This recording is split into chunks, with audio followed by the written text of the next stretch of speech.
Good morning बच्चों, welcome to all of you on crack now पे मैं जय सिंह आप सभी का स्वागत करता हूँ। BPSC mains daily answer writing series में, जो कि हमारी प्रक्रिया जीरो से लेकर शुरुआत करनी है। बिल्कुल जीरो से हम बताते हैं आपको कि किस प्रकार से आप पॉइंट को एक्यूमुलेट करके अपने आंसर को लिखते हो, किस तरह से जो जनरल एग्जाम्पल होते हैं क्वेश्चन के अकॉर्डिंग उसको आप पुट कर सकते हो। और ये सारी चीज़ें आपके प्रयास में भी दिखाई देती हैं कि हम यहाँ क्वेश्चन को डिस्कस कर रहे हैं और आप जो है क्वेश्चन को लिख कर हमारे पास सबमिट कर रहे हैं।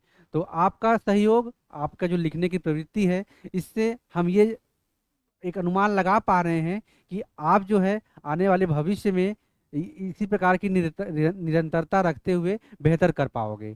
तो कीप राइटिंग और अपने आंसर को सबमिट करते रहें। आपका रिव्यू चाहे जो हो, कभी कभी होता है कि पॉइंट हमसे छूट जाते हैं या फिर हमारा शुरुआत अच्छा हो, बीच में हम भटक जाते हैं, तो ये आपके प्रक्रिया का पार्ट है। आप डेली बेसिस पे अपने आप को इम्प्रूव करते हुए, अपने आंसर को प्रस्तुत करते हुए लिखते हो। और डेफिनेटली जब आप एग्जाम हॉल में बैठोगे तो यह आपका प्रयास ही, आपकी लिखने की प्रवृत्ति ही वहाँ पर आपके लिए लाभदायक सिद्ध होगी। तो आइए देखते हैं आज का क्वेश्चन क्या है। और क्वेश्चन स्टार्ट करने से पहले आप इस वीडियो को शेयर कर दीजिए और चैनल को सब्सक्राइब कर लीजिए, ताकि वैसे जो नीडी बच्चे हैं जो हमारे साथ सहयोग मिलकर अपने आंसर राइटिंग को इम्प्रूव करना चाहते हैं, हमारे इस सहयोग से जुड़कर, हमारे इस प्रोग्राम से जुड़कर अपने आप में इम्प्रूवमेंट करना चाहते हैं, तो उन वो लाभान्वित हो पाए। तो डिस्क्रिप्शन बॉक्स में लिंक दिया रहता है, आप अपने आंसर को लिखकर उस टेलीग्राम चैनल पर अपने आंसर को सबमिट कर दीजिए। विद इन 72 आवर्स आपको आपका रिव्यू मिल जाएगा। तो देखते हैं क्वेश्चन क्या है। क्वेश्चन आज का आपका है कि explain the provision of the right to information act and its significant in ensuring transparency and accountability in governance in Bihar. सूचना का अधिकार, या जिसे आरटीआई अधिनियम कहते हैं, तो सूचना का अधिकार अधिनियम के प्रावधानों और बिहार में शासन में पारदर्शिता और जवाबदेही सुनिश्चित करने में इसके महत्व की व्याख्या करें। तो अगर हम देखें तो जो सबसे बड़ी चीज इसमें यह है कि आपका जो टॉपिक है, ये सूचना का अधिकार है। सूचना का अधिकार अधिनियम, इसमें इसके जो प्रावधान है, इस प्रावधान पे हमें चर्चा करनी है। और बिहार के संदर्भ में जो शासन व्यवस्था है उसमें पारदर्शिता और जवाबदेही सुनिश्चित करने में इनकी भूमिका क्या है, इनका महत्व क्या है, इसको हमें देखना है। तो अगर हम देखें तो इस क्वेश्चन की डिमांड ये है कि आपको पहले आरटीआई के बारे में थोड़ा सा उल्लेख करना पड़ेगा। क्योंकि आरटीआई एक्ट अगर आप देखेंगे कि ये सूचना का अधिकार है, जिसमें सरकार के जो कार्य हैं, विभिन्न पॉलिसीज पर, विभिन्न प्रोग्राम पे, विभिन्न जो इनके आयोजन हैं, उनमें कितने खर्च हुए, व्यय संबंधी अधिकार, जो इनकी शासन की अधिकारिता संबंधी अधिकार के बारे में आप जानकारी मांग सकते हैं। इसमें अगर हम देखें तो जो एक पारदर्शिता और जवाबदेही है, वह सिटीजन के प्रति इस जो विभिन्न प्रकार के गवर्नमेंट बॉडीज हैं उनका अधिकार बनता है, उनका जिम्मेदारी बनती है कि वह उस व्यय को, उनकी कार्य प्रक्रिया जो है उसको ये बता पाए, जनता के सामने प्रस्तुत कर पाए। यहाँ पर हम देखेंगे कि जो आरटीआई के विभिन्न प्रावधान हैं वह क्या हैं। जैसे अगर हम देखें तो सूचना का अधिकार, बेसिकली मैंने बताया आपको कि यह जो है, यह प्रत्येक नागरिक को जो कहीं ना कहीं एक जो सार्वजनिक प्राधिकरण से जानकारी का अनुरोध करने का अधिकार देता है। और इसमें सरकार की जो सरकारी नीतियां हैं, जो निर्णय हैं, उनके जो व्यय हैं, और जो परियोजनाओं और सार्वजनिक प्राधिकरणों द्वारा किसी अन्य जो प्रासंगिक संदर्भ हैं, उसके संदर्भ में जानकारी मांगी जा सकती है। तो यह सूचना का अधिकार है। इसके अलावा जो नामित सार्वजनिक सूचना अधिकारी होता है, जिसे हम कहते हैं पीआईओ, नामित सार्वजनिक सूचना अधिकारी, पीआईओ, उसकी यह भूमिका होती है कि वह आपके द्वारा जो मांगी गई जानकारी है उस पर नियंत्रण रखे, उसको जो है आपको समय जो निर्धारित किया गया है, जैसे सामान्य तौर पर आपके द्वारा मांगी गई जानकारी जो है वह 30 दिन के अंदर आपको मिल जाएगी। लेकिन कहीं कहीं पर अगर आपके कुछ मामलों में, जैसे जीवन और स्वतंत्रता संबंधी जो मुद्दे हैं, और इसमें अगर आपको जानकारी चाहिए तो इसकी समय सीमा घटाकर 30 दिन से 48 घंटे के भीतर आपको इसके संदर्भ में जानकारी दी जा सकती है। तो यह जो कानून है, यह जो नियम है, जो यह ड्यूरेशन है, उसका पालन करना वह ये पीआईओ अधिकारी जो है उसकी जिम्मेदारी होती है। यह इसे मना नहीं कर सकता। अगर यह मना करता है या आपको ऐसा महसूस होता है कि आपके द्वारा मांगी मांगी गई जानकारी देने में संदर्भित बॉडी द्वारा संदर्भित जो एक आयोग है या फिर सरकारी मशीनरी है वह देरी कर रही है, तो इसके संदर्भ में आप अपनी जो सूचना आयोग के जो हायर अथॉरिटीज़ हैं उनको कंप्लेन कर सकते हैं। तो यह चीज़ें हैं।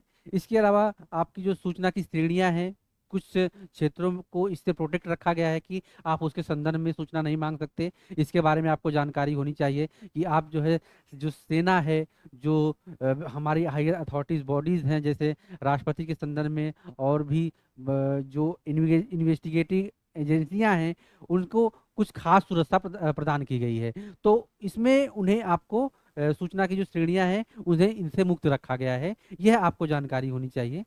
इसके अलावा शुल्क और अपील संबंधी, अपील हमने यही कहा कि अगर कोई अधिकारी पीआईओ अधिकारी आपकी सूचना संबंधी जो मांग है वह कंसीडर नहीं करता है, तो आप अपनी सूचना का कंप्लेन हायर अथॉरिटी को कर सकते हैं। इसके अलावा कुछ सूचना प्राप्त करने के लिए आप कुछ मामूली शुल्क देने पड़ते हैं, जो कि हर एक प्रक्रिया, सूचना प्रदान करने की जो प्रक्रिया और सूचना मांगने का जो दायरा है उसके अनुसार आपका डिफाइंड होता है। तो ये सारी चीज़ें हैं आपके आरटीआई के बारे में जिस पे हमने चर्चा की। अब हम देखते हैं कि बिहार प्रशासन के संदर्भ में अगर देखें तो बिहार शासन में पारदर्शिता और जवाबदेही कैसे सुनिश्चित होती है, इसके संदर्भ में हम देखें तो पारदर्शिता को बढ़ावा मिलता है जब सिटीजन और सरकार के बीच में इस रूप में समन्वय होगा कि जहाँ पे व्यय किया जा रहा है, जो प्रोग्राम में व्यय हो रहा है, उसका सीधा जानकारी जनता के पास होगी, तो कोई भी सरकार करप्शन करने से बचेगी।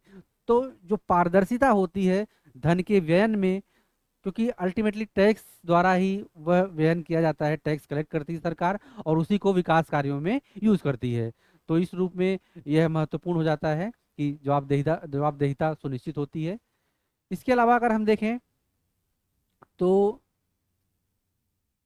विभिन्न जो नागरिक अधिकार हैं वह सशक्त बनते हैं।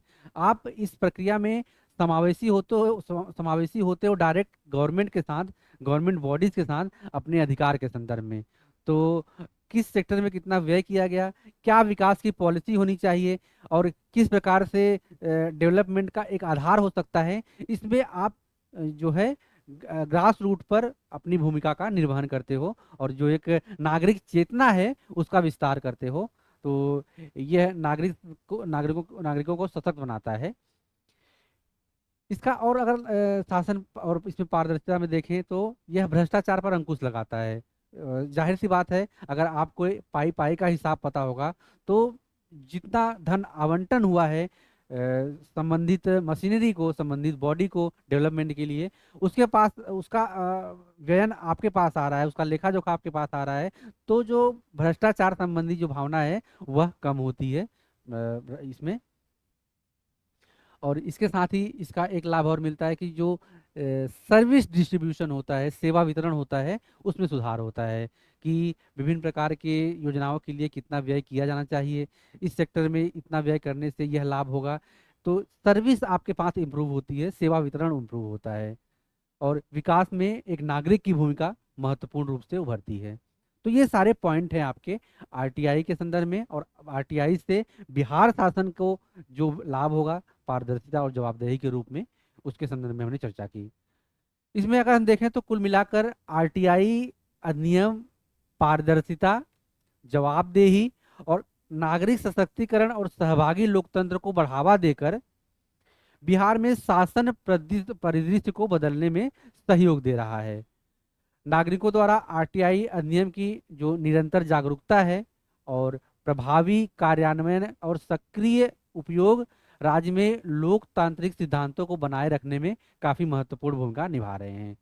तो यह आपके आंसर का एक प्रॉपर स्ट्रक्चरिंग हो गया, जो पॉइंट थे हमने कनेक्ट किए। बाकी आप अपने शब्दों में इस आंसर को और एलिब्रेट कर सकते हो।